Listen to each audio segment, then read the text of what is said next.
天庭这是打算逼龙族效忠。西坊教愿助太子一臂之力。贫道6人奉西坊教2位圣人之令，特来赴蟠桃盛宴。王母与6圣是同门，自然不会厚此薄彼。道门弟子能入，我等自然也能入。让他们进来。西坊教每次现身，我龙族都要遭殃。这次准是又没好事。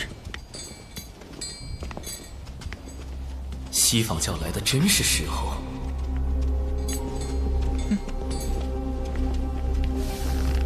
听闻龙族将入天庭，贫道6人先恭喜龙族，马上就会被赦免，填补海眼罪责。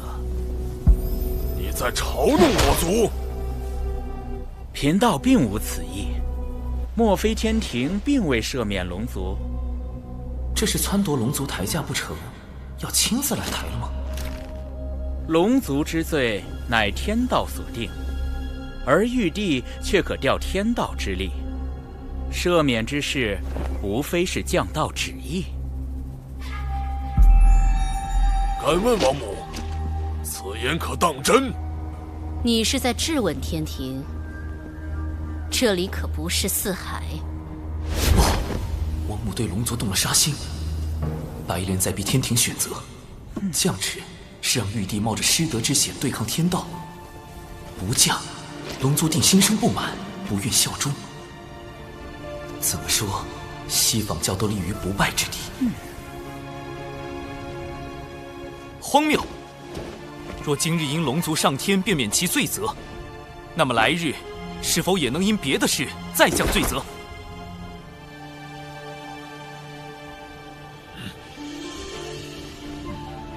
远古时，龙族打碎洪荒，累积万灵生死，自然要罚。而今时今日，龙族若能以自身之道庇佑一方生灵，当然也要赏。还是海神老弟会说啊。如此赏罚分明的天庭，才能令洪荒幸福。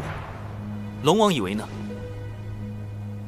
海神此言，振龙发愧，是无一时糊涂，在王母面前失仪了。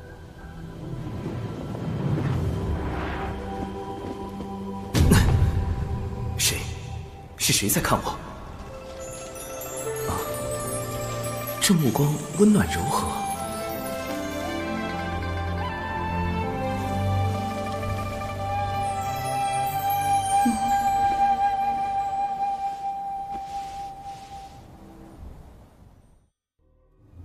如今天庭唯有海神一人想要保全龙族，连王母也对他们失了耐心。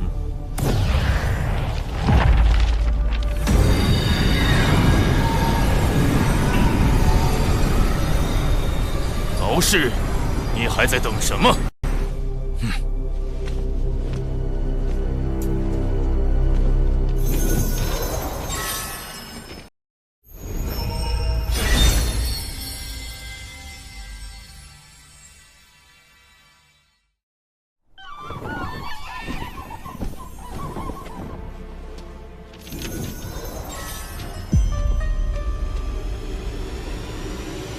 长庚爱卿说的对，无知天庭就是要公正无私，赏罚分明。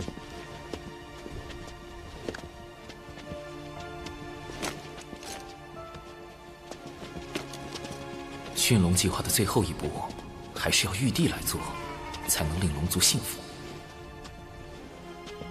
龙族镇守四海海野，护天地生灵久矣，当有一份功劳。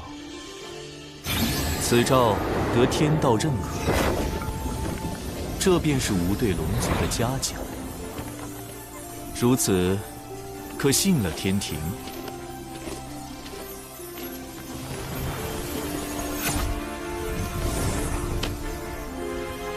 龙族上天在即，白莲等人却没有异动，一切太过平静，反而不正常。我总感觉危机正在逼近。龙族上天已成定局，哪怕杀了海神，亦无济于事。你以为我要杀的是海神？不，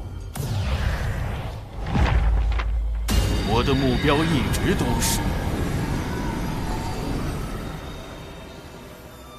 瑶池内定然还有潜在危险，危险到底来自哪里呢？产劫两教和天庭都是我安排的，西坊教也没有动静，一定是龙族。没有异样。教主哥哥，怎么了？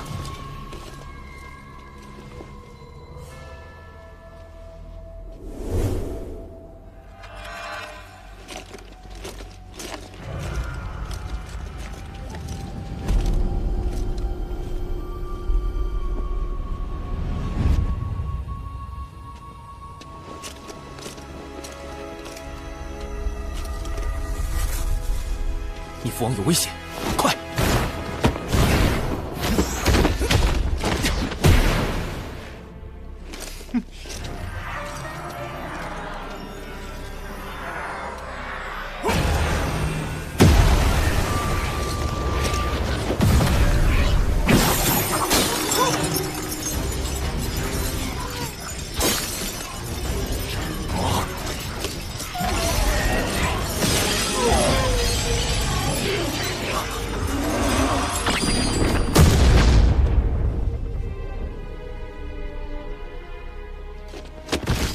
父王，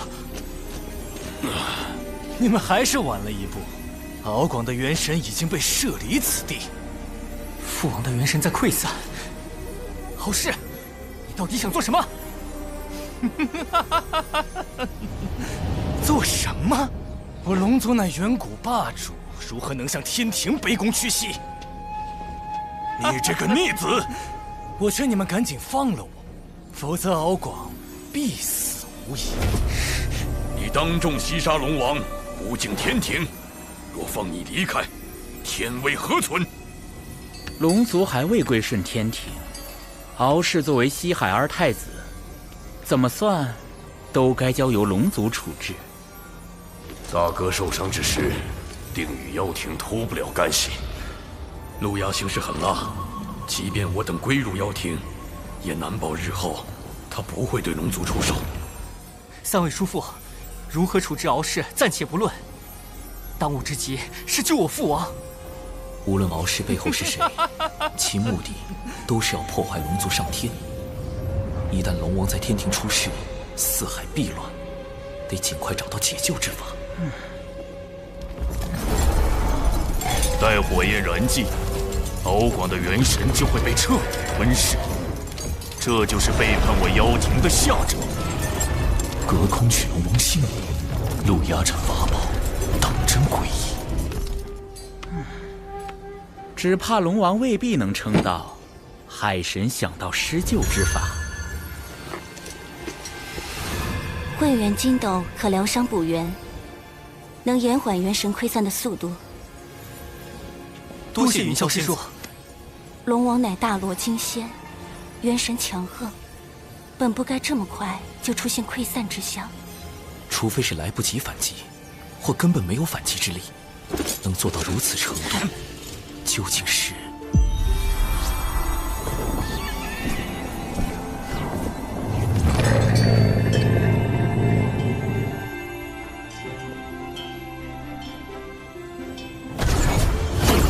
一件法宝。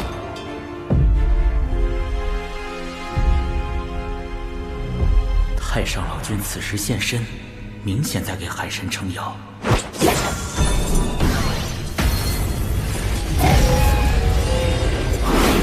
陆压的钉头七剑书，洪荒最阴毒恐怖的诅咒法宝。施咒时，先以摄神符将对方元神摄入书中祭坛，慢慢焚化，中咒者痛苦不堪，直到元神被钉头七剑书彻底吞噬，诅咒方算完成。得赶紧找到此地，救出父王。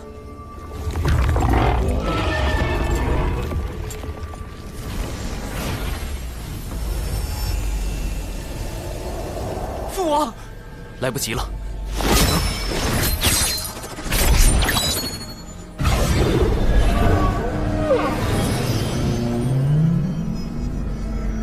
啊！这是在磁铁城争抢的那件宝贝。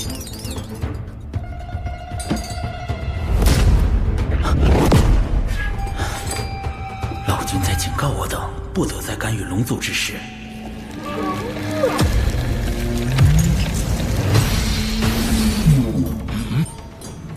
落宝铜钱能落出先天法宝外的任何非兵器类法宝，包括钉头七阶术。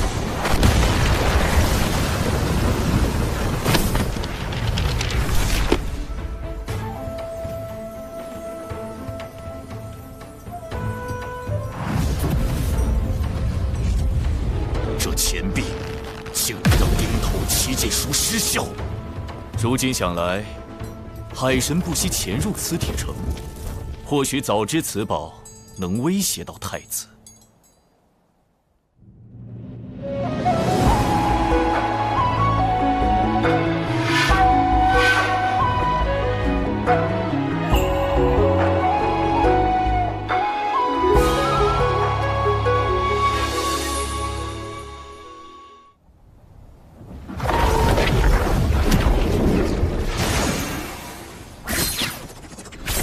落宝铜钱已暴露，陆压定会有所戒备，日后再想对付他就难了。义兄，龙王刚醒，可扶他暂到一旁歇息。接下来要处置罪魁祸首。敖氏虽是龙族，但在天庭便要受天规约束。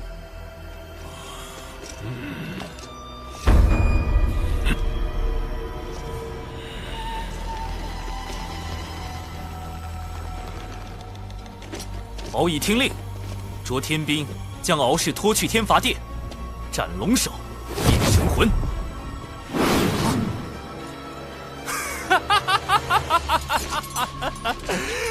放开我！我身负祖龙血脉，乃真龙之身，天庭怎敢杀我？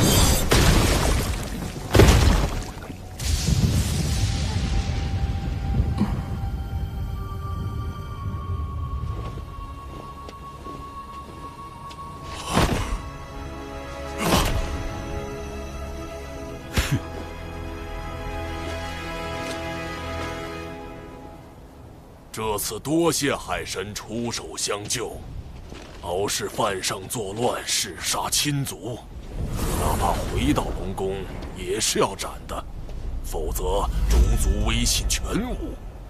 但海神愿以天庭名义将其斩杀，倒避免了一场亲父杀子的悲剧，同时也保全了四海龙族颜面。吾在此谢过。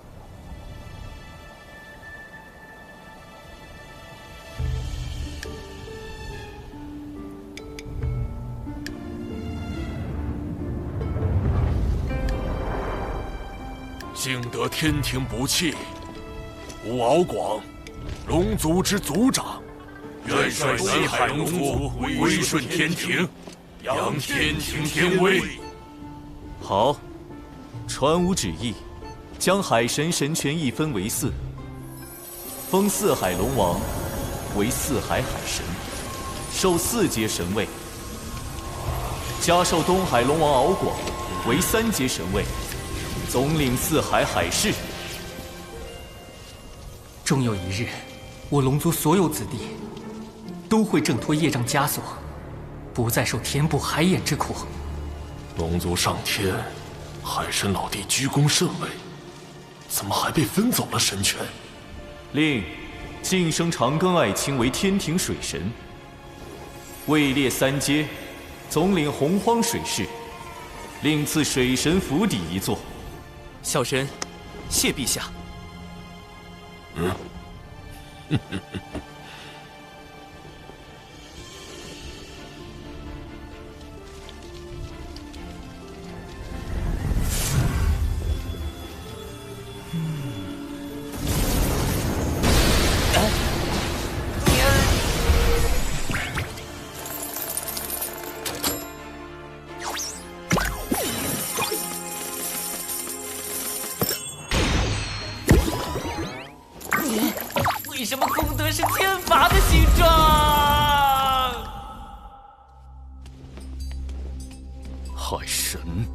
待我了结龙族之事，下一个除掉的就是他。想必太子已拿到那件能够摧毁龙族的东西吧？敖氏给你传了不少消息啊。知己知彼，不就能更好地配合太子？这是最后一次警告你，不要来干涉我的事。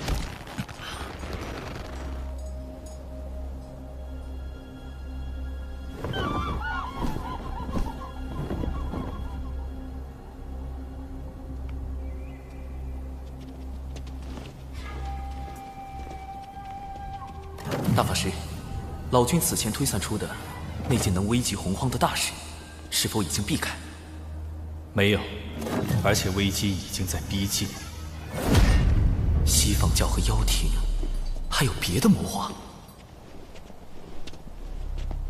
龙王节哀，不过我需要查看一下敖氏太子的元神记忆。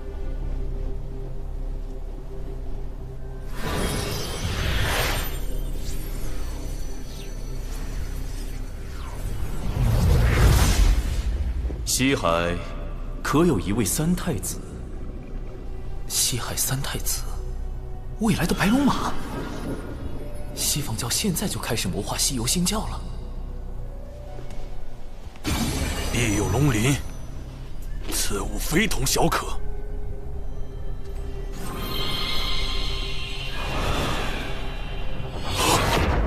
必有龙鳞给了陆压，逆子！你就将龙族卖给了妖庭，那不是用来锁定杀龙者元神的吗？如今敖氏已死，龙王还找他作何？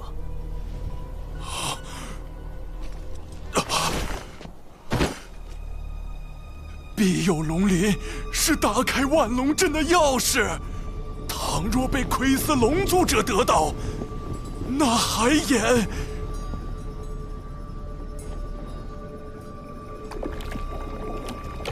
禁古时，妖庭便已知晓龙族所有秘密。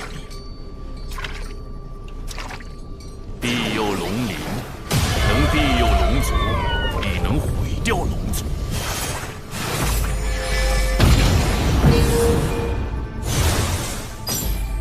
原本我并不打算对龙族出手，但你们背叛了妖庭，那就没有留下的必要了。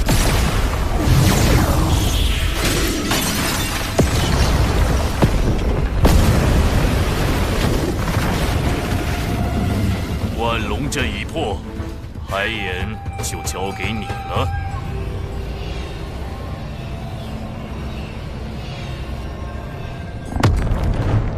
待海眼一破，天地业障便会倾覆洪荒大地，将所有生灵葬下。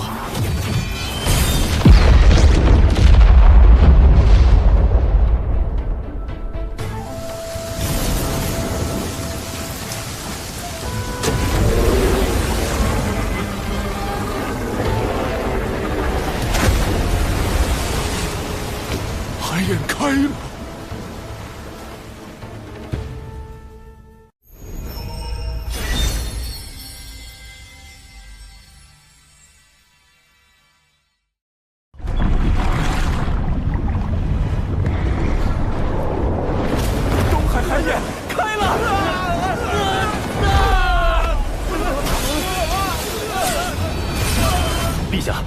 东海海眼被破，有一人向南逃窜，手持神秘法宝，隐匿身形，无法判别身份。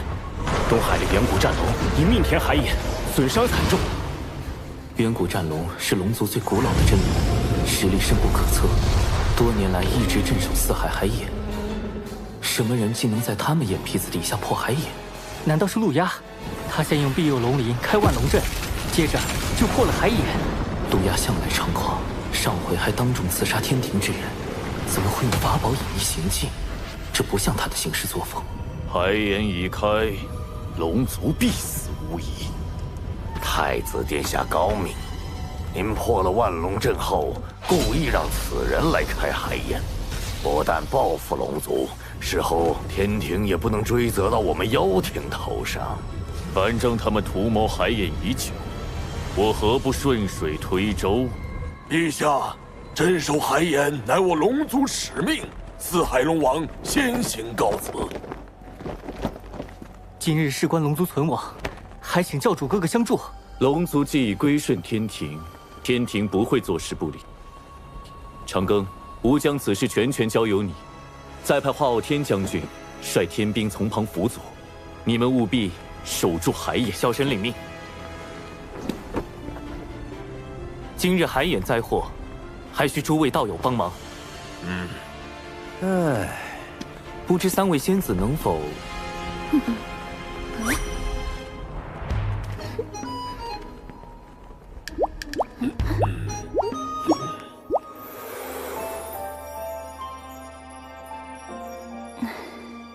多谢云霄仙子。那我与云霄仙子随东海龙王前往东海平息海眼。万龙阵被破，作乱之人不会轻易收手。北海就交给公明道友、碧霄仙子、琼霄仙子防守。此人很可能要去开南海海眼，我去南海拦他。木工，你率其余天兵天将前往四海救援遭难凡人。看来他们已经中计，大部分人手都去了东海。此人倒也有些巧思，故意留下线索指向南海，而真正危险的是西海。有那件法宝在，西海海眼，你们要怎么守？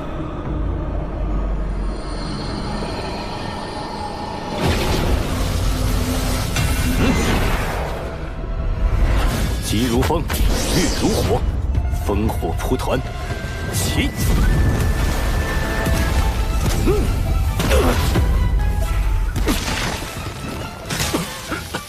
我当是什么法宝？原来是昔日修罗族老祖那把不沾因果的元图剑。你以为凭此剑隐藏身形，防他人推演来历，就能为所欲为了？玄都，他去了西海，他竟没中计。多亏长庚提醒，果真在西海海眼逮到了真凶。大法师，弟子以为凶手接下来极有可能要开西海海眼。哦，可天兵来报，说此人向南逃窜。一个利用神秘法宝隐匿自己身形的人，怎会轻易泄露自己的下一步行踪？除非他想故意误导我们。原来如此，你小子还真是狡诈。是稳健，稳健。还请大法师前往西海海眼拦截此人。依你便是。孽障，还不束手就擒！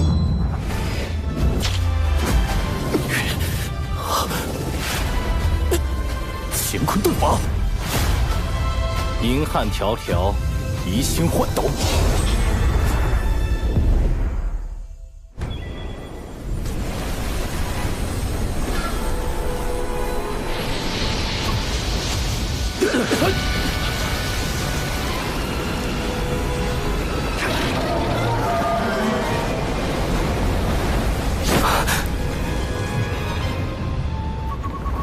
海眼中怎么会有饕餮？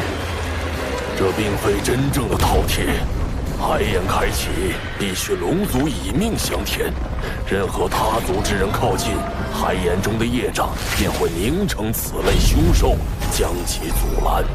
看来我们必须先解决凶兽，才能设法填补海眼。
会是云霄仙子一出手就能扭转战局？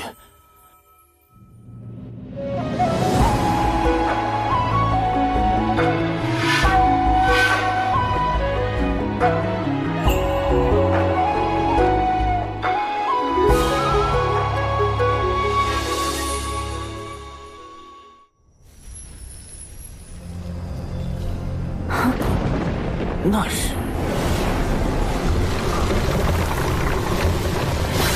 又来一只混沌，莫非海眼中的业障能不停化出凶兽？若真如此，恐怕不等将凶兽铲除，我等就要先法力耗尽。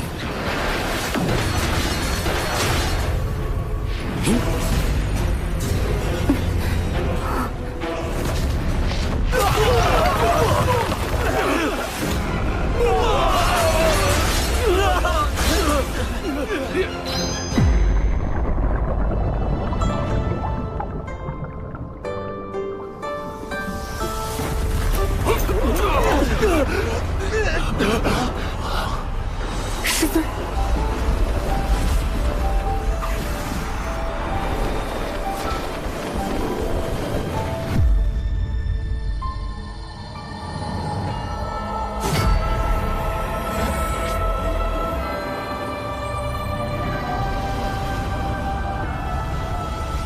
仙域真境必由精，三锋宝剑号清平。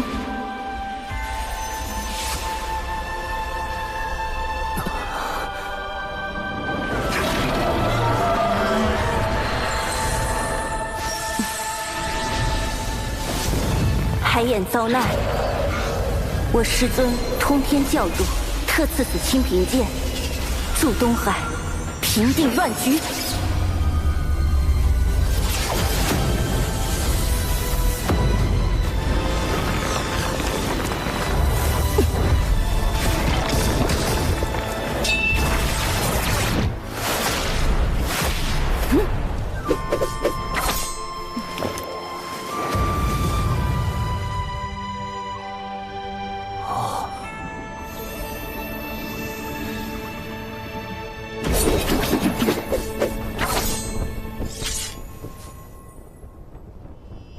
长庚，太清圣人，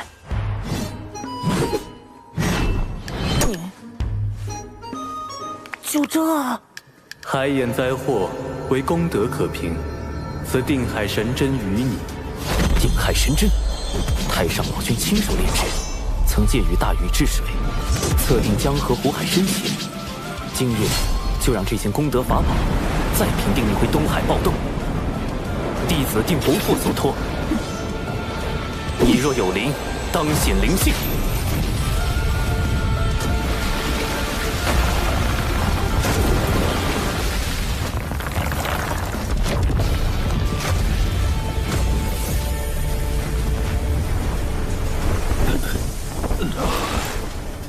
这是定海神针上的功德金光。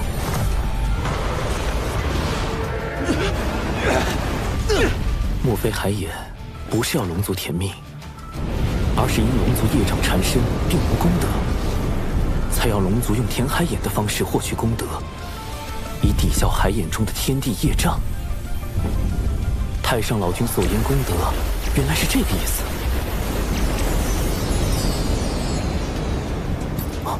怎么回事？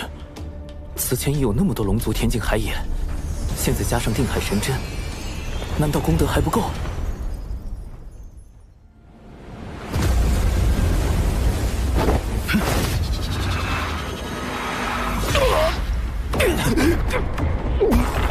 那是功德灵珠。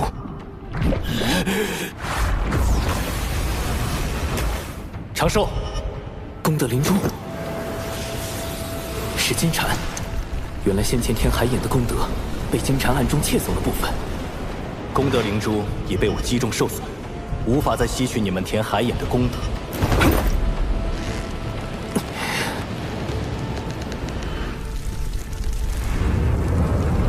看来现在只剩下一个办法。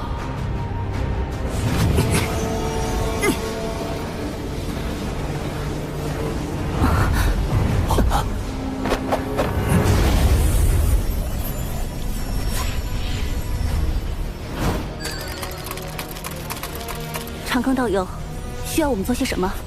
云霄仙子，我已参悟出填补海眼之法，只要有足量功德，就能终结今日大祸。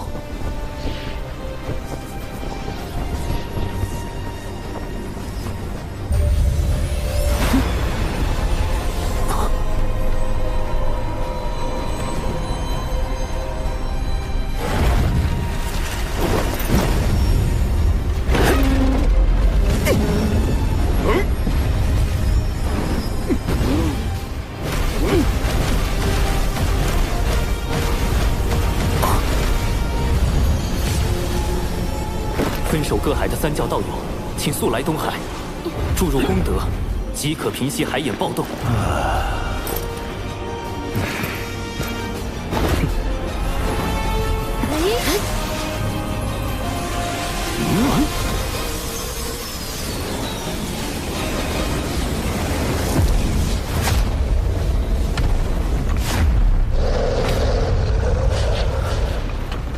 大家的功德都快耗尽了，还是不够，怎么办？有劳诸位为我龙族费心至此。龙王，你海眼被破，我敖广身为龙王，难辞其咎，所有罪责我一力承担。您得天庭神位，自身业障尽消，已不必再以身填补海眼。既如此，我便献出神位，为族中子民承担宿命。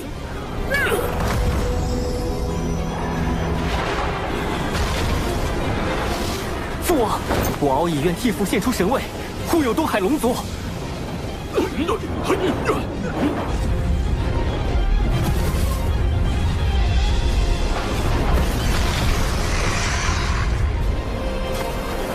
一鸣填海眼，虽是龙族自古必须承担的宿命，但龙族先辈犯下的错，真的要龙族世代偿还，直到血脉断绝才能还清吗？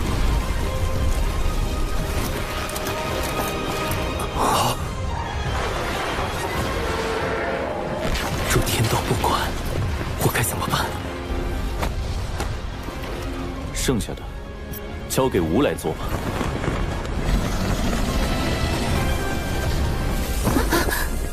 陛下，您功德今身已成，何不调天庭功德？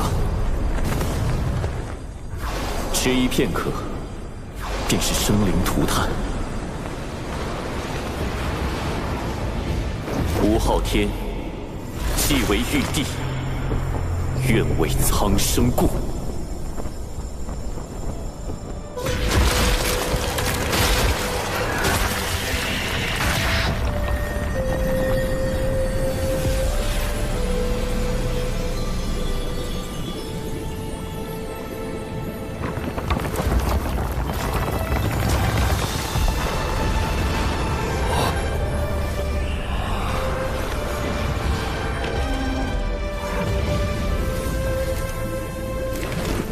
水神大人，您为天降时，他是玉帝陛下器重的一位将领，名为华傲天。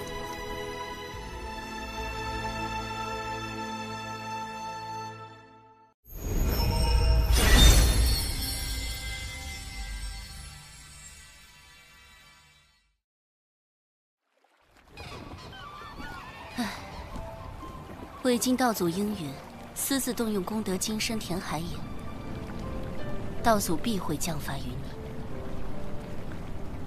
师妹，你可还记得道祖将吾等立为天庭帝后那日？吾等从前只是守门童子，哪里做过什么帝后？天庭空空荡荡，吾不知自己该做什么，也不知这玉帝之位具体为何。今日你可明了？玉帝周旋，吾心有恨意。吾天庭之四海，何以被妖天余孽如此欺凌？大能动辄兜转乾坤，吾须去约束；天地与生灵，吾须去掌控。吾知天庭便是要让强者不可恒强，弱者可安天命。师妹，儿可愿随吾前行？前路漫漫，愿与师兄执手共剑。风有徐徐，也有静寂；云有舒卷，也有筑基。既以海眼祸害苍生，吾必当还之以雷霆。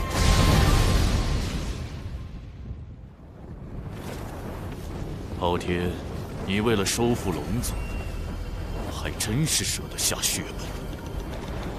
太子殿下息怒，海眼虽被平息，但龙族死伤惨重，天庭亦有折损。此举仍是我们技高一筹。只是那人已逃至血海，不知是否还会生变。哼，是金蝉觊觎海眼，招致玄都追杀。即使生变，与我妖庭何干？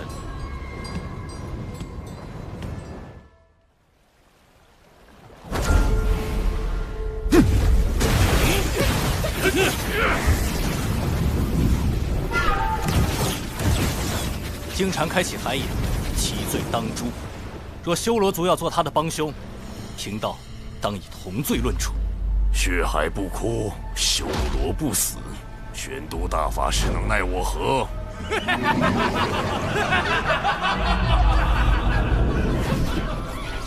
老师，弟子明白了。水火同归元，乾坤引分逆。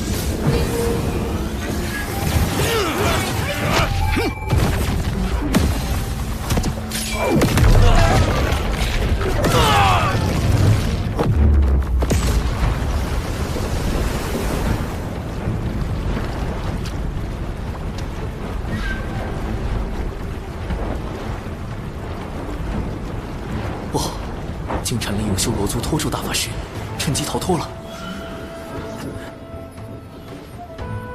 你回去后继续盯住金蝉，这是重通三头猪蛛丝，可以辅助你监视他的行踪。大法师，有位线人能暗中助我们找到金蝉。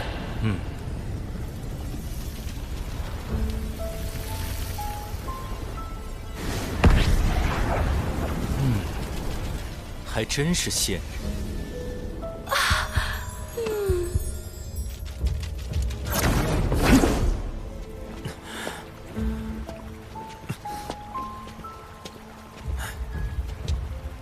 文静，金蝉可有何异常？他身上的功德之力在急速增加，几乎快要凝成金身。怎么回事？他竟没把功德灵珠上交给西坊教，就自己偷偷用了。不对，西坊教、妖庭、修罗族都在为金蝉做掩护，这背后一定有一个极其隐秘且更为宏大的计划，而这个计划的核心就是金蝉。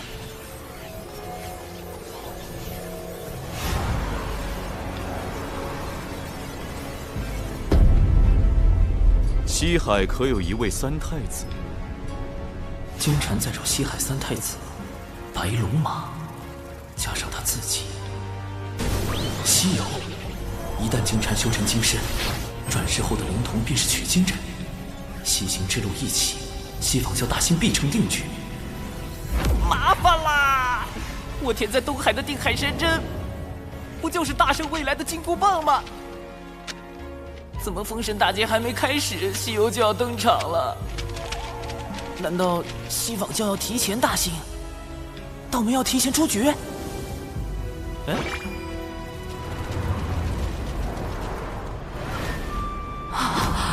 危险！快离开！文静，文静，能令他如此恐惧，还能瞬间瓦解他全部法力的灵神。金蝉逃去了西坊二圣的道场。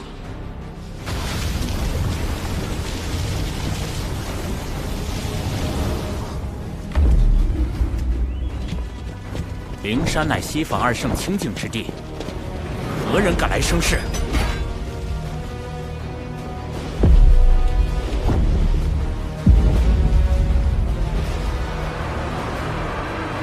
经禅用元图剑开启东海海眼，玄都大法师祸害无数生灵，何该由贫道斩灭？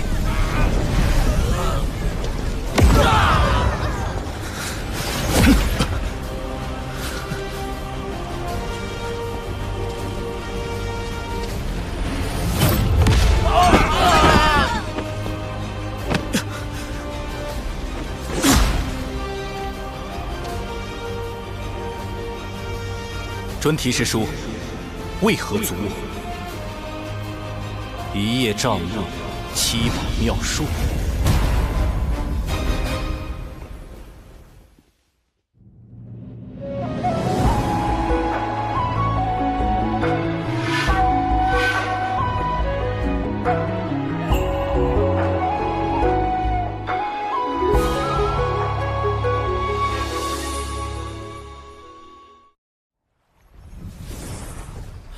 大法师这么快就杀去了灵山，还和西坊教春提圣人的七宝妙术刚起来了。经禅是西游的关键，西坊二圣定会全力保他。哎，太清老爷传消息来了，去灵山杀经禅，这就是太清圣人的破局之法。硬拼的话，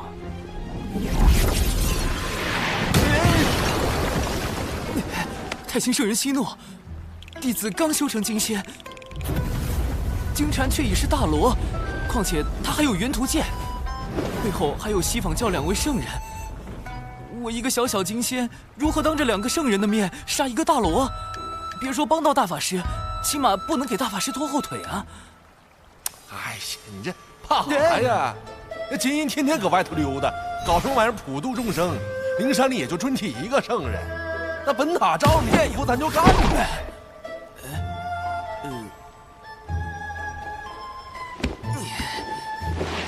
截图。好深邃的道语，这是？瞧真亮了啊！这是咱太清老爷的开天自宝太极图。图老大可是盘古开天神斧的符柄所化，能令地、水、火、风演化万象。图老大最呢，图老大最呢道，图老大最强，图老大牛逼！走，咱去消了那尊体那小混哉，给小玄子出气。啊，用老子等等喽，向下强调。十万火急，开启摇人模式。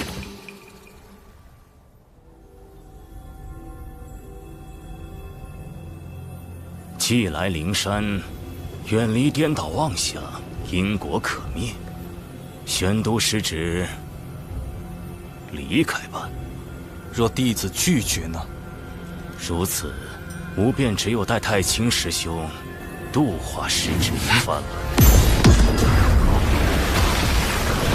圣人亲自出手，玄都，纵使你道境高深又如何？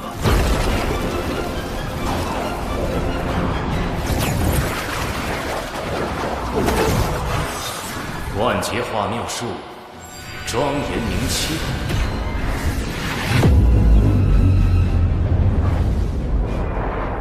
一度目不视恶物。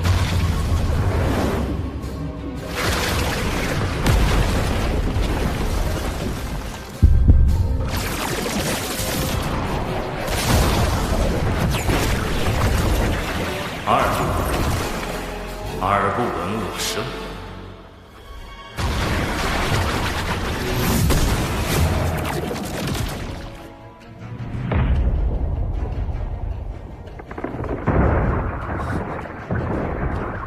他想封闭我的五感。九灵玄三度，口不言恶。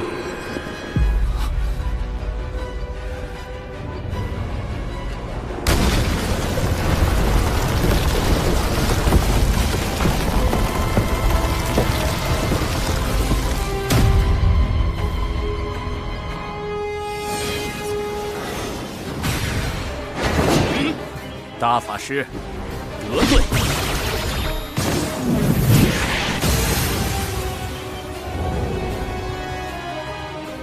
玄都失职，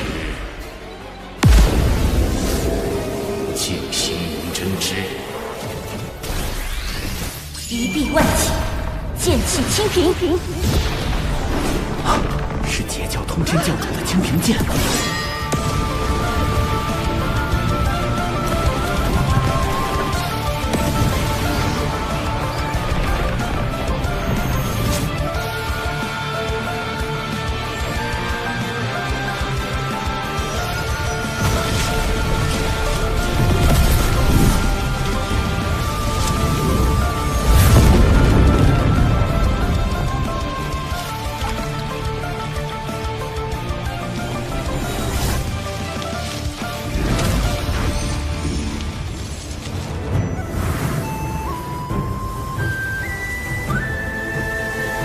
清平剑至，如通天教主亲临。大法师身处险境，还望诸位出手相助。若与师尊赐下的清平剑相拼，或可助玄都师兄进山一战。西方教将凶手藏在了山里，还敢对玄都师兄动手？赵不明绝不答应！不向灵山讨回公道，我对不住死去的东海龙族。截教敖乙，哪怕血溅于此，也必要替龙族报仇雪恨。此时不出手，更待何时？多宝师兄，你我阐截两教，放下过往芥蒂，如何？截教多宝，亲完。金光，是人玄都师兄。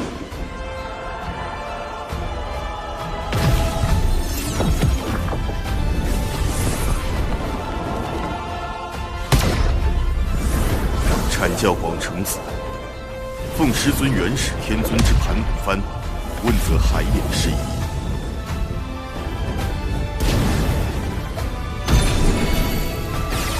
人教渡恶，率人教弟子助阵我教玄都大师兄。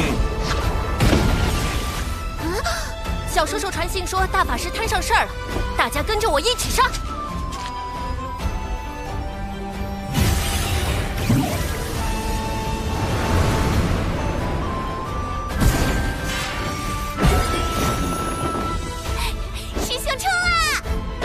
啥呀？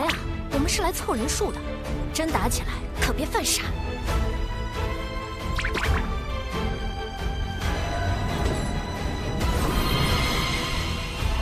摇来的人越多，事情闹得越大，胜率越高。人教弟子天庭水神，领太清圣元，玉帝陛下法旨，前来相助玄都大法师。今日道门三教前辈俱在，我们何不以大义对灵山施压？只要三教一心，便可借道门三圣之威，震慑西方教圣人。冲啊！给他们看看我们人教的威风！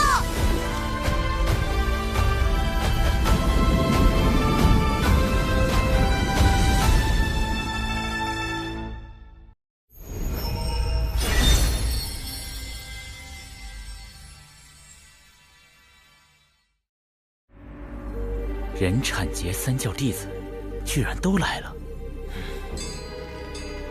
历来劫难，道门三位师兄皆作壁上观，而今观获西方大兴，他们倒是坐不住了。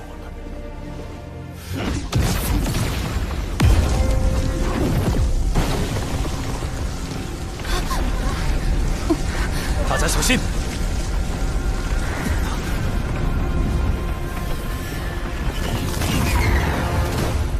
二教主，尊提圣人的法相，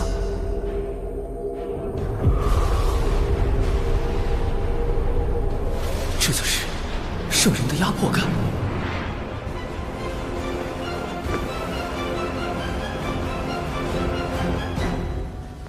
二教主，道门欺人太甚，玄都大法师闯我灵山在先，三教弟子大张旗鼓来犯在后。他他们这是要联手打压西方教，扬道门声威啊！此言差矣，玄都师兄前来是为缉拿与元图剑开启海眼的真凶金蝉。仙子凭何断定元图剑在金蝉手中？又如何证明他开了海眼？你把金蝉交出来，我等搜魂一遍，真相自知。污蔑金蝉的是诸位，自然该由诸位拿出证据。若拿不出，还请二教主为我等做主。好个白莲，他故意偷换概念，把缉拿海眼凶手之事说成是道门挑衅西方教，就是为了给尊提圣人铺路，让他随时可以弑杀冒犯圣人的三教弟子。大法师，我有一个计划，趁尊提圣人将心神放在此处，我潜入灵山捉出金蝉，请大法师务必吸引住圣人的注意力。捉蝉就捉蝉，躲着干啥呀？没怂呢！小苍，本事嘛没啥，跑都进头来。尊提圣人用法阵遮挡了整座灵山，若强行突破，只怕要惊动他。小事体。屠老大别冲动。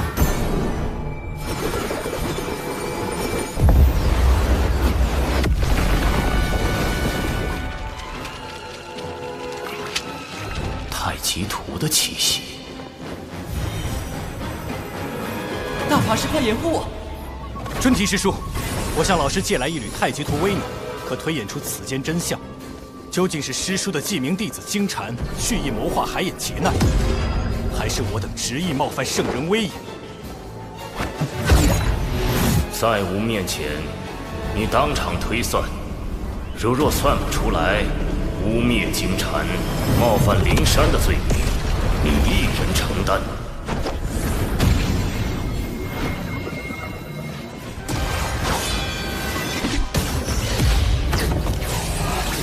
依太极图推演，的确是元图剑祸乱海眼，但这与小金蝉何干？大法师，你如何能证明操纵元图剑行凶之人是金蝉？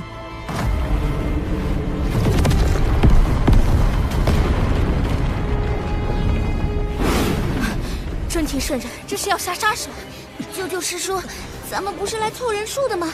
谁要动手啊？待会儿看我手势行动。小兽兽咬我过来，他自己躲哪去了？气死人！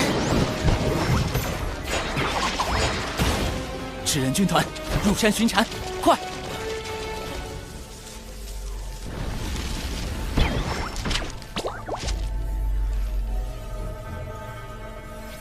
找到了！不好，他的功德金身就要凝成了，必须在瞬息之间斩了金蝉，不给他半点向圣人求援的时机。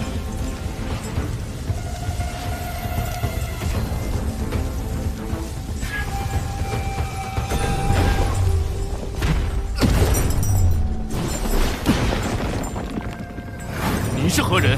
我乃玄都小法师，奉太清圣人之命来杀你。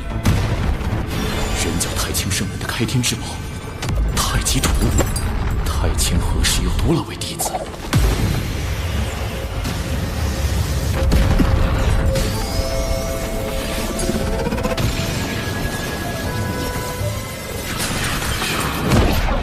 瞬移神通，金蝉脱壳，好快！太极图的杀招居然追不上他。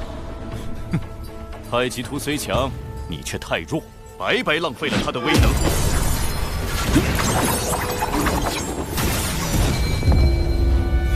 一气辟乾坤，混元小世界。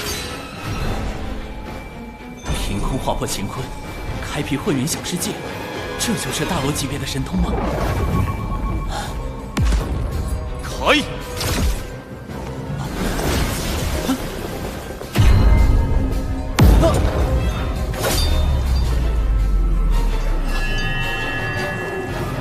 糟糕，他把太极图隔绝在混元小世界之外，只能靠自己了。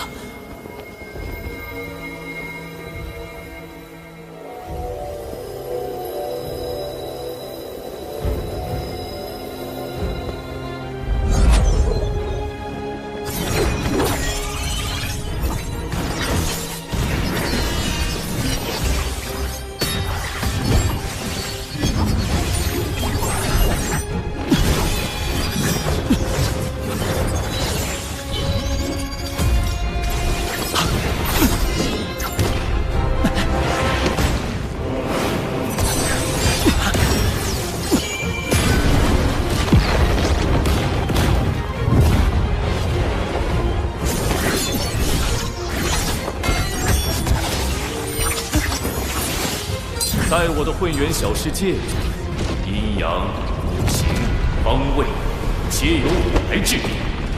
我就是天地，根本无路可逃。必须得破了这个混元小世界。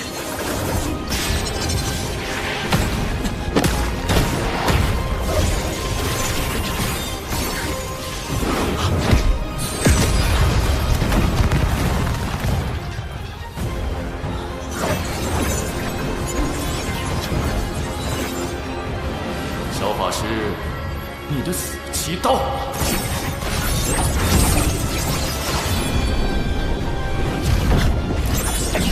72金仙境纸人，出！这些纸人，不对，你不是小法师，你是水神。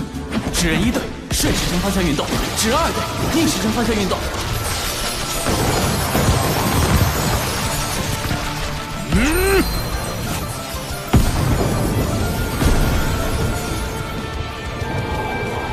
升温准备。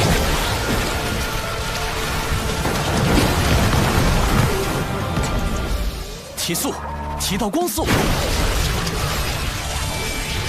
瞄准，撞击。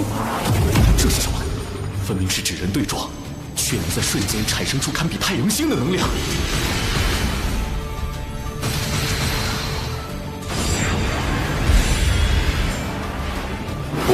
不对，纸人灵爆阵，黑洞，塔前辈，护！太阳星在坍塌、爆炸。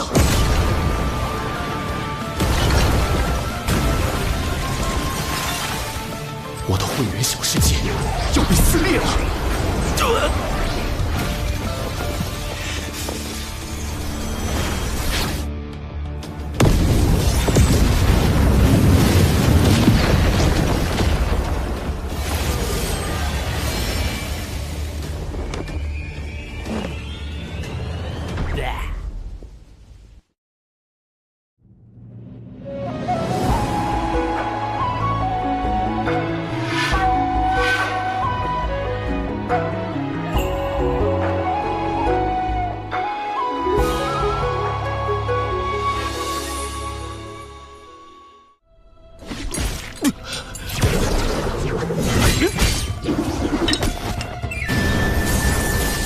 受伤后，速度变慢了。趁现在，胡老大！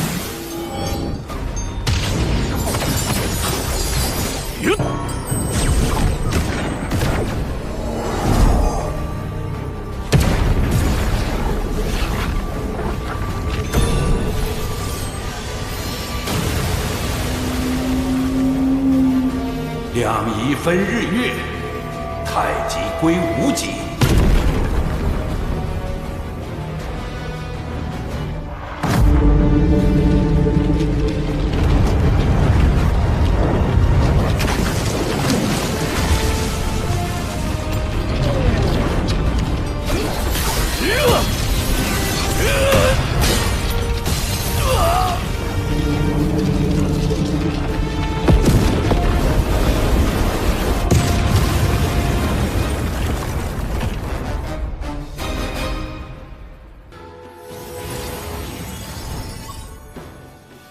还没死透，赶紧补刀！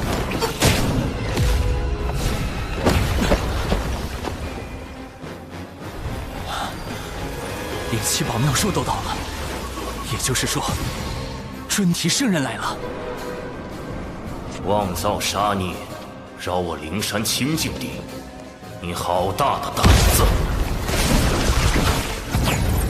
玄黄塔，太极图。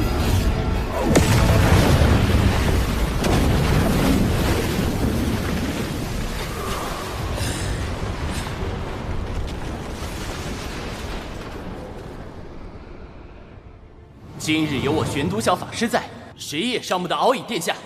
是他。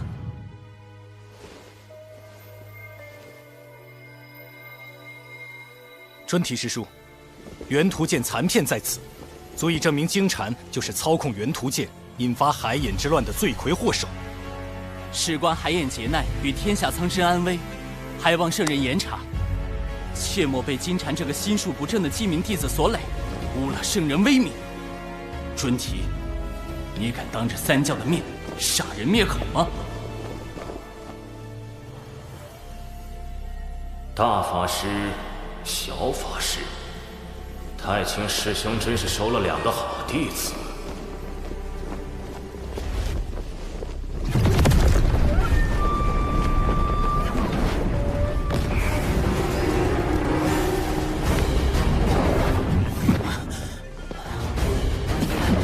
我们被圣人的力量逐出了灵山。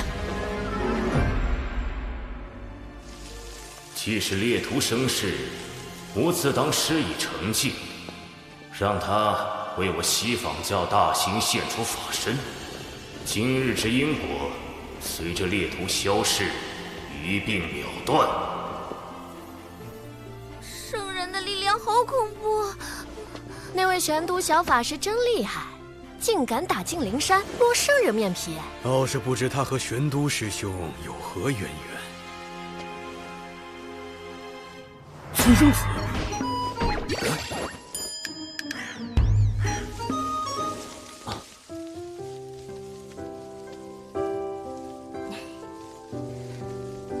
道友曾说，未成圣者，在圣人面前，终究是蝼蚁，不可大意。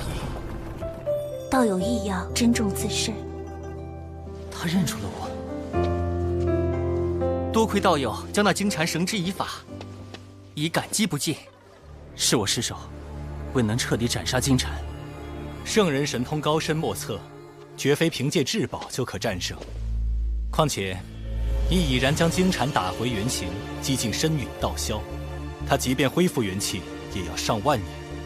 西坊教想让金蝉转生成取经人，以西游之势大兴西方，只怕也要等万年以后了。文静，潜伏待命。都杀到灵山了，还要潜伏？水神想叫我做什么？这差事越来越刺激。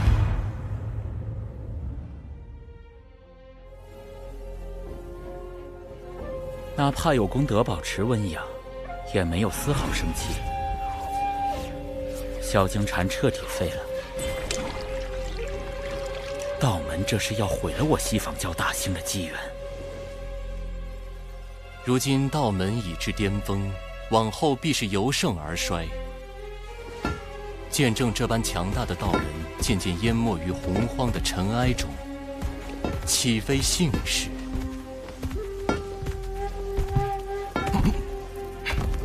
二师尊，机缘虽散，但因果未定。弟子尚有转圜之法。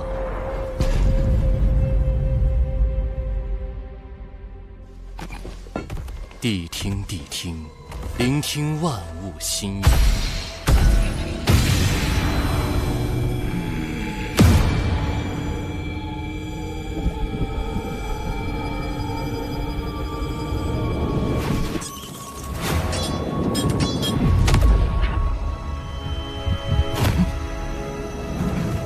主人，找到了。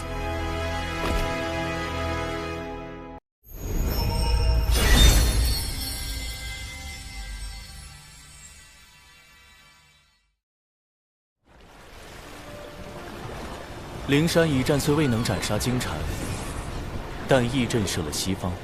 长庚爱卿辛苦了。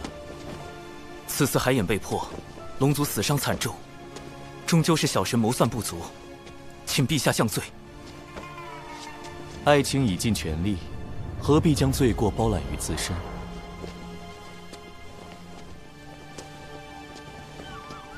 若要论罪，此战罪在妖庭余孽祸乱生民，罪在西坊教仗势欺龙，更罪在天庭势单力薄，给不了可用之力。陛下，不久后，吾便会去下界历劫，届时天庭事宜会暂交王母处置。如今天庭刚刚步入正轨，又有妖庭在旁虎视眈眈，陛下此举无疑是将自身与天庭置于险境。小神斗胆，您可是有不得已的苦衷。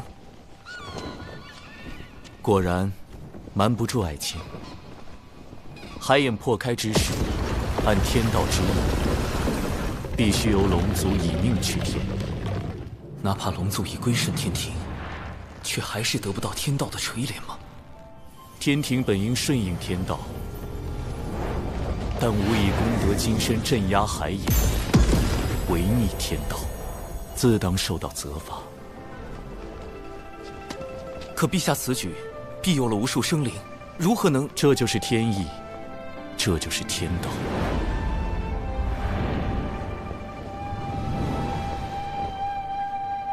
连玉帝都无法撼动天道吗？历劫一世，便是100年。陆压早知化傲天乃吾之化身，而且他是妖庭太子，熟悉天道规则，下界之事瞒不过他。100年内，妖庭必有所动。天庭唯有快速壮大，方能震慑群妖，令其不敢再生反叛之心。陛下所言甚是。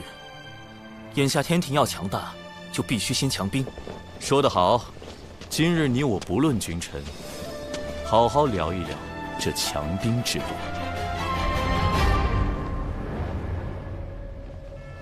昊天私自动用功德金身填补海眼，必会被罚去下界。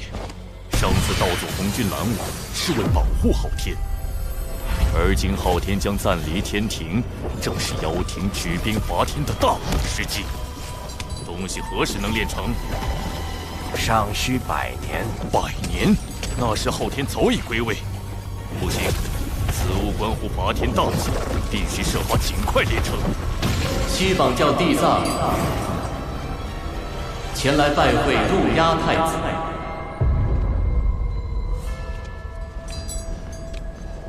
地藏，你怎知我在此地？难不成西方教一直在跟踪我？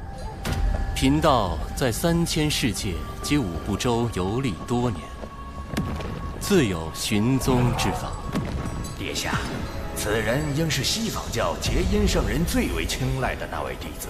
据说他为感悟天地、亲近众生，遂踏遍3000世界，游访5大部洲，最终开悟明道，修得无垢道心。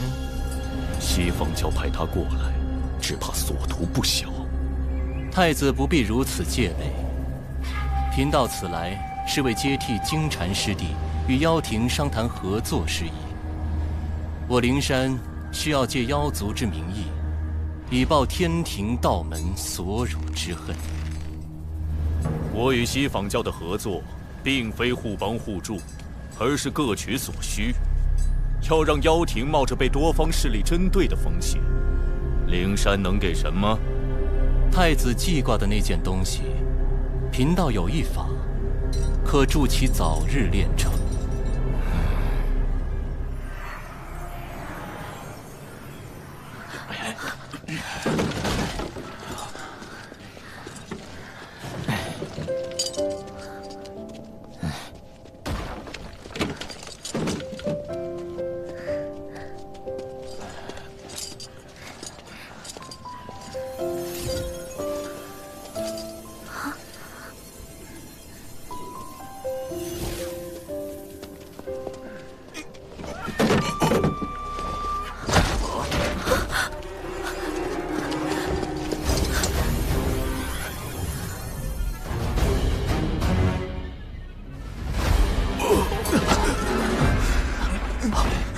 千米屋悄没声的就死了，还啥都没查着。再整下去，咱6道府的屋全没了。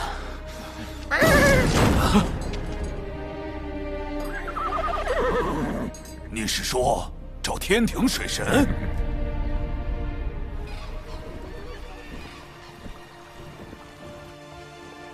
与陛下促膝长谈，总算完善了招兵计划，但高端战力空缺仍是大问题。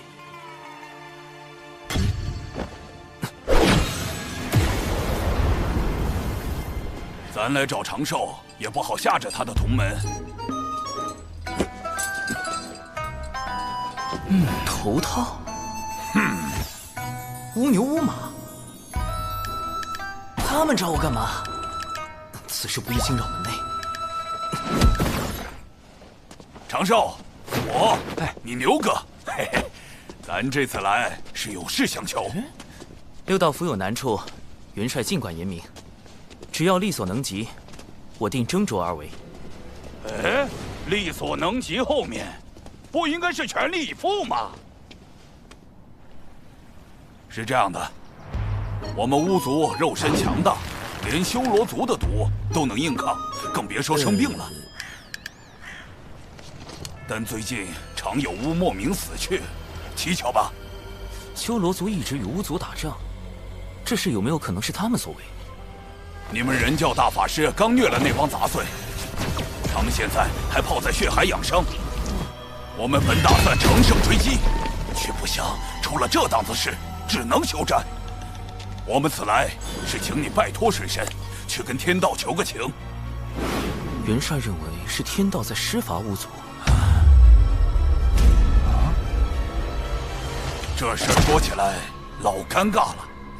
巫妖大战时，祖巫共工撞破不周山，致使天柱倾塌，天河之水泛滥成灾，祸及众生。天地间满是散不去的冤魂。我等追随后土娘娘入六道府为巫族赎罪，也不知这些年有没有还清。天道施法，陛下应当知道，但并未听他提及。此事只怕另有蹊跷。不过，六道府的巫实力强悍，若能收编他们，正可弥补天庭高端战力的空缺。两位放心，我这便告知水神，得去六道府走一遭了。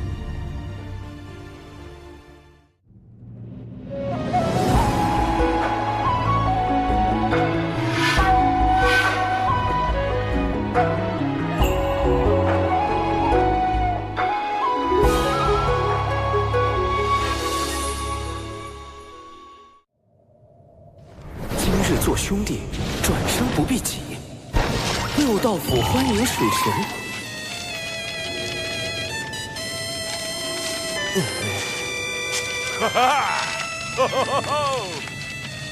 我已切身感受到巫族似火般的热情。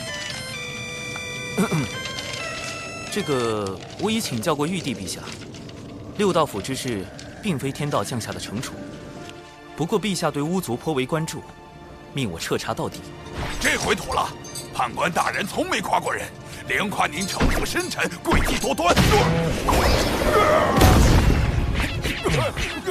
我说的是，水神足智多谋，动手前就胸有成竹。请。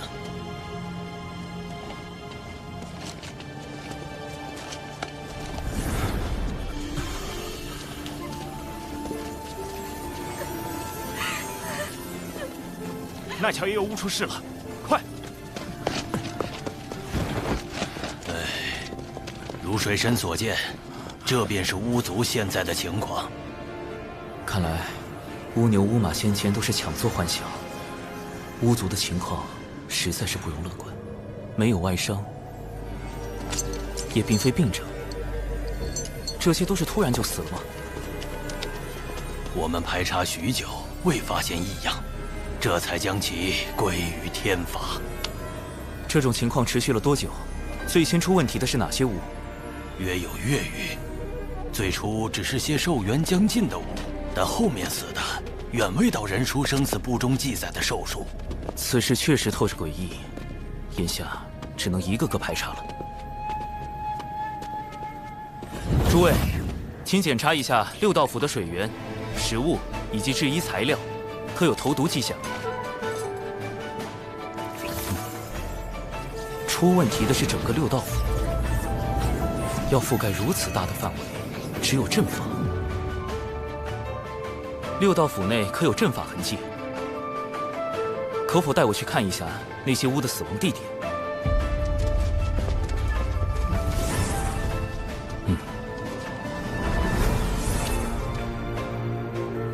这些路线看着并无规律。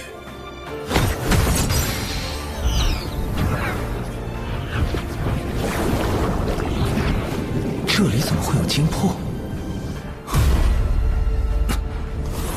阵法确实不在六道府内，而是在外面。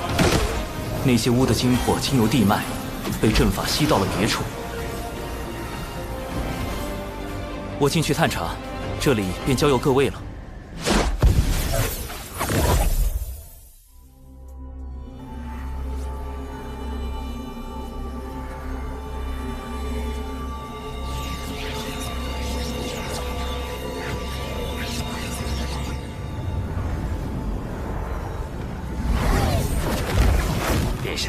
已遵照您的吩咐，在地脉设下诸多禁制，严防外敌闯入。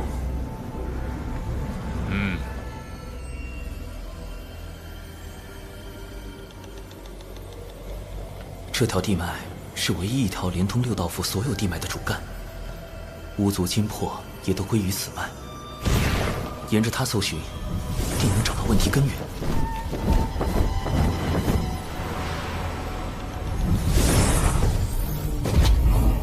地脉中怎么有一股奇怪的道韵？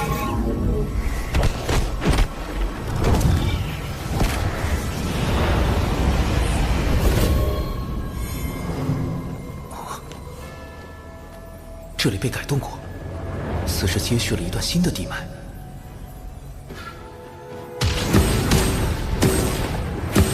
这是引导神识探查的禁制，方才那股道韵是故意放出去的。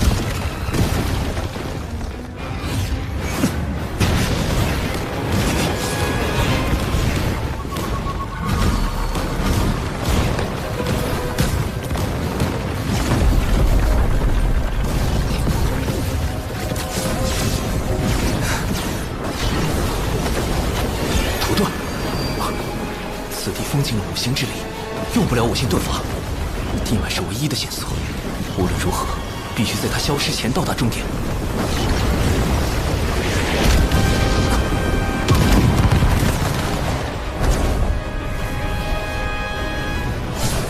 竟又接续了这么多地脉，如此大的工程量，足以证明此事非同小可。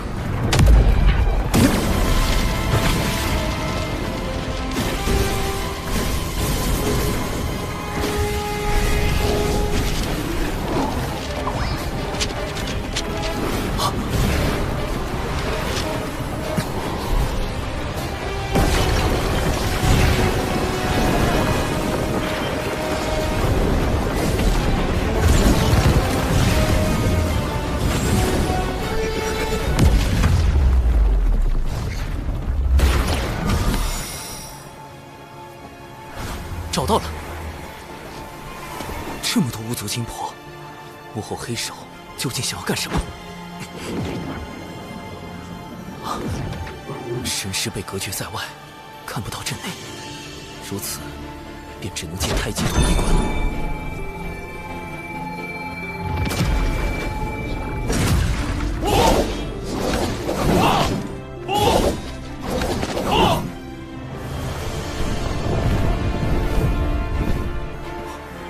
这是陆压的地盘，用巫族精魄熔炼，速度比以往快了数倍，距离成剑还需数日。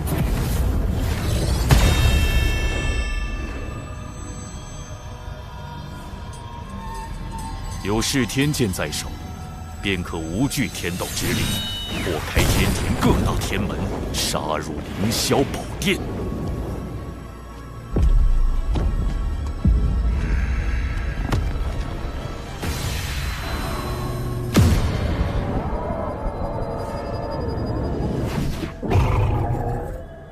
主人，水神来了。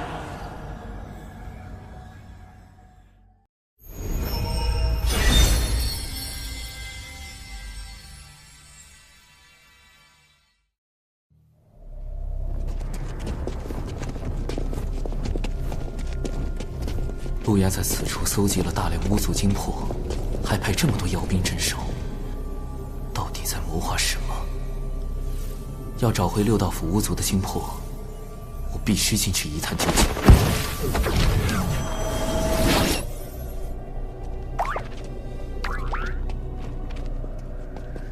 殿下来讯，谨防有人擅闯大阵，都给我警醒点儿。是。是。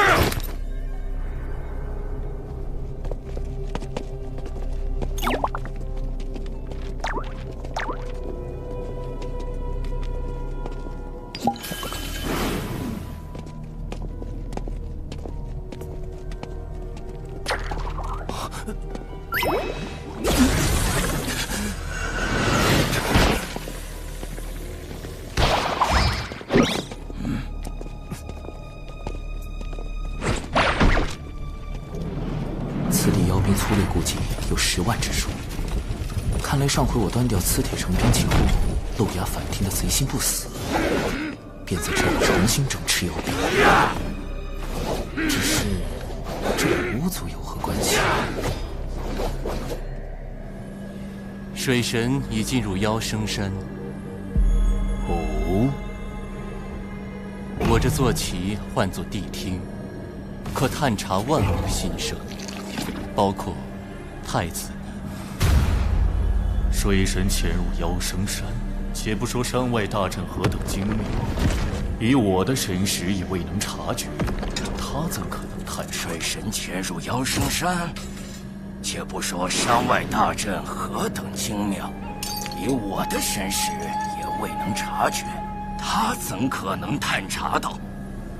谛听既有如此神通，为何不早些告知？弟子，你故意将水神放入妖生山，这就是你们西坊教的诚意？竟从一开始就在探听我的心声，好一个谛听，好一个地藏！若非眼下是炼制噬天剑的紧要关头，真想除之这个祸害。承蒙您看得起，竟然对贫道这坐骑起了杀心。谛听探查万物心声，不过是为了防护妖生山。这期间，虽说不慎听见了太子的心声，但说到底，也是在帮您呢。若您有办法屏蔽谛听的探查神通，那自是两全其美；若没有，恐怕还得委屈您一下了。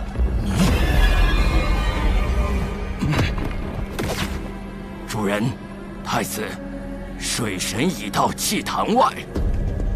殿下，我等特来回禀巡查情况。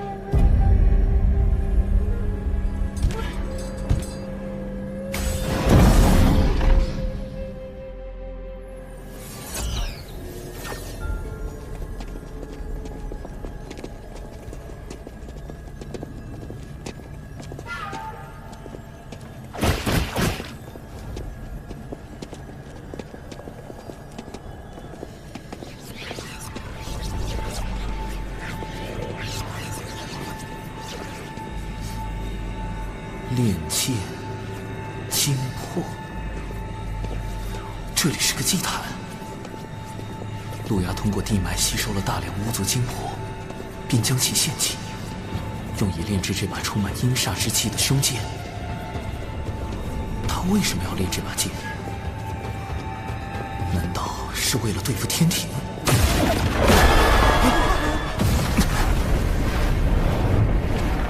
路牙，他竟然在这儿！被发现了！什么时候？地底深处还有纸人。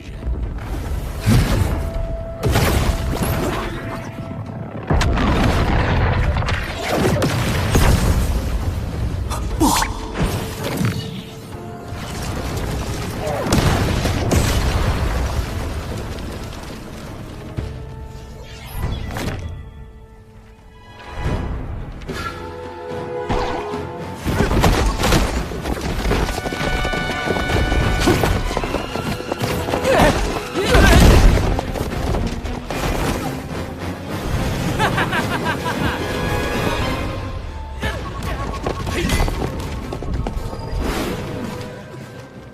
没道理呀！路亚的神识再强，也不可能找出纸人所有的藏身处。他怎么使？神识搜捕、视觉洞穿，还是听觉探查？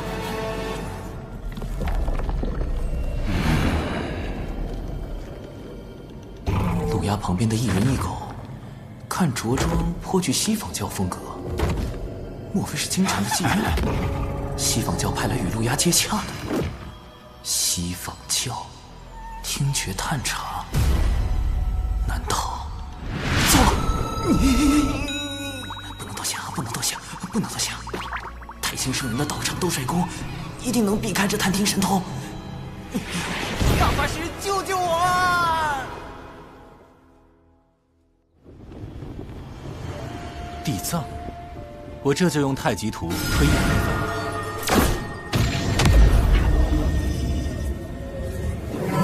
此人是西坊二社最为看重的弟子，如今已迈入准圣境，刚从外游历归来。他有一座旗，名唤谛听，可探听洪荒生灵之心声和对话。果然是他们！一想到西坊教有善探听者，我便立时下令谛听。此兽的探听神通极其厉害，《西游记》中他就曾凭此神通辨别真假猴王，也难怪我的纸人尽数暴露了。大法师，谛听的探听神通可有办法应对？他头上的那只角，应是其施展神通的关键。角？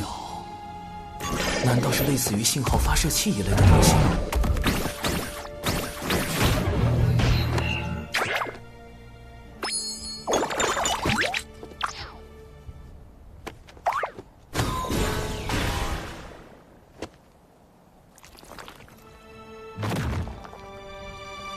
我有办法炼制法宝对付谛听，只不过渡仙门内恐怕不太安全。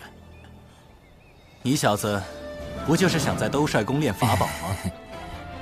放心吧，老师此前已叮嘱过我，你若想用紫金八卦炉，尽管用便是。传闻除太清圣人外，只有大法师用过紫金八卦炉，太清圣人竟答应给我用。我原本只想留在兜帅宫躲避谛听探查，没想到太清圣人竟然那么大方。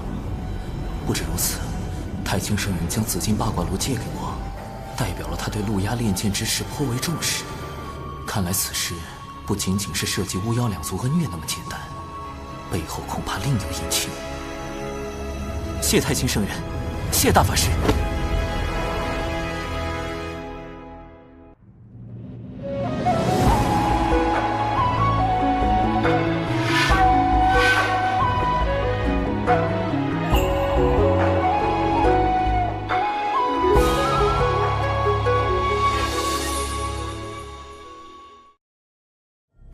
竟然跑去了兜帅宫！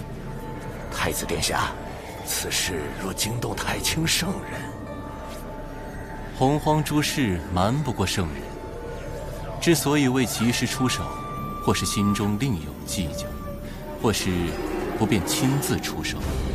水神既然求诸兜帅宫，太清圣人必会提供不小的帮助。终究并非圣人直接出手，也许这便是可乘之机。太子放心，贫道还有一计，可助太子加速炼制噬天剑。倘若我打造出屏蔽探听心声的心声屏蔽仪，能否对付谛听？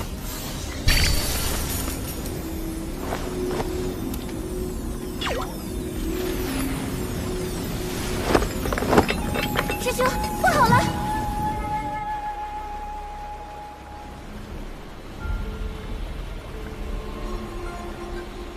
症状和六道府巫族一模一样，怎么连神灵力也……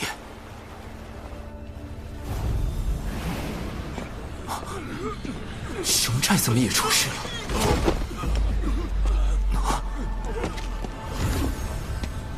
陆衙不是只吸血了巫的精魄吗？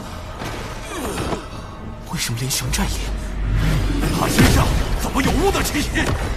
我懂了，怪不得熊寨寨民和熊灵力的身形如此伟岸，因为他们是巫和人的混血后裔，体内有巫的血脉。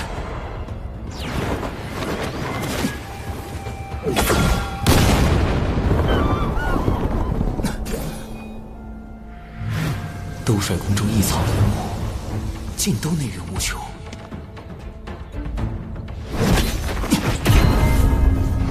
地藏和谛听应该是强化了祭坛，通过地脉吸取了更多精魄。再这样下去，不止六道府，整个熊寨乃至熊灵力都会有灭顶之灾。要阻止陆压炼剑，拯救巫族，必须先尽快打造出新生屏蔽仪，否则我的每一步将被陆压知晓，那就永远失去了获胜的可能。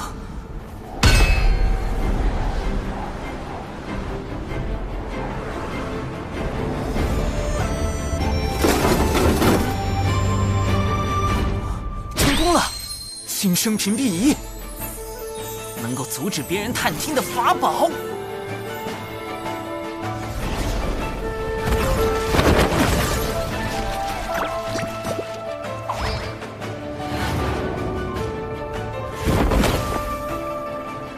殿下，谛听已经很久未听到水神的心声，看来他是躲在斗帅宫内，不敢外出了。哼，谅他也不敢轻举妄动。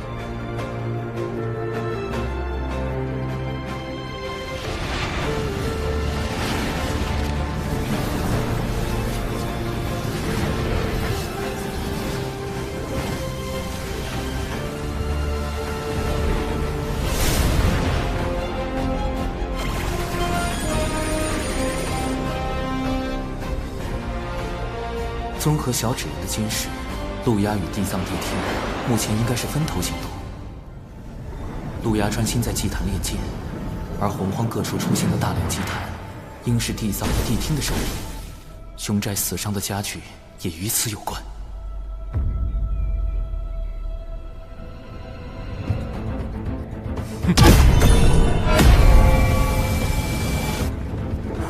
眼下重点仍然是阻止陆压炼剑。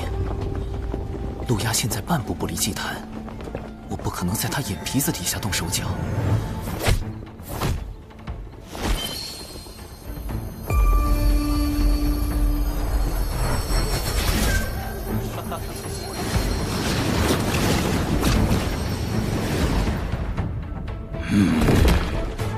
水神有动静了，他已前往六道府和天庭整治军队，准备兵发妖生山。传音给陆压，妖族陆压竟用我巫族金魄炼制凶剑，以头歹毒。实不相瞒，此前我为探查巫族金魄一事潜入此山，也不知那陆压用了什么法子，我竟屡屡被他发现，暗中潜入不行，就只能强攻入此山后再夺剑了。今日仰仗诸位。水神尽管放心，我族目前可用的兵力虽不多，但他们都是参与过巫妖大战的远古战士，实力不容小觑。趁我等还未受到陆压炼剑的影响，愿立即举兵，随您攻入山区。教主哥哥，敖乙也愿往。水神大人，殿中也愿听令。好，今夜子时攻山。是。